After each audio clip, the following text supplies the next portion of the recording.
demandons le renforcement immédiat des dispositifs de protection et d'assistance aux femmes en danger. Féminicide au Cameroun. Trop c'est trop, crient les femmes. À la veille de la célébration de la Journée internationale de la femme, le ton est grave à Douala. Réunis autour du collectif des femmes pour la protection de l'environnement et de l'enfant, les organisations de la société civile tirent la sonnette d'alarme face à la recrudescence des féminicides au Cameroun.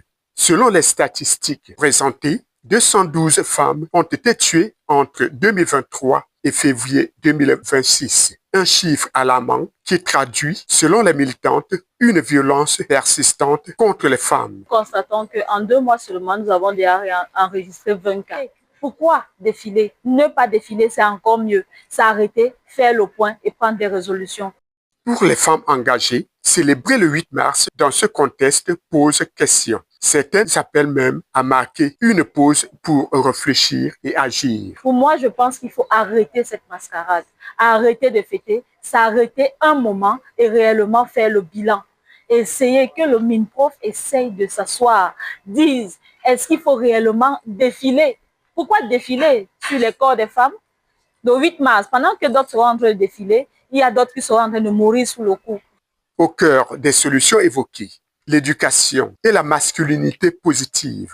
Les associations insistent sur la nécessité d'impliquer les hommes et les jeunes garçons dans la lutte contre les violences basées sur le genre. Tout le monde est concerné par la chose et que tout le monde doit s'impliquer à travers une action qu'il doit poser à son propre niveau parce que, comme on l'a dit, les niveaux d'action sont au niveau individuel, collectif, national et même international. Et par là, que nous tous, nous puissions contribuer pour que chacun de nous puisse mieux vivre.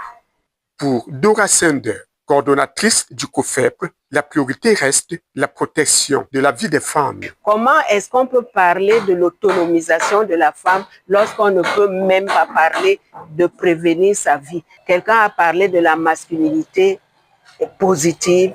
Il faut que cela se remette sur le plat. On a parlé de ça il n'y a pas longtemps, mais après ça s'est estompé. Il faut que cela reprenne pour essayer de revoir exactement qu'est-ce qui ne va pas. Qu'est-ce qui se passe entre l'homme et la femme. Le collectif appelle ainsi les autorités, les familles et les communautés à briser le silence et à transformer le 8 mars en un véritable moment d'engagement contre les violences faites aux femmes. Car, rappelez les militantes, protéger les femmes, c'est protéger la nation.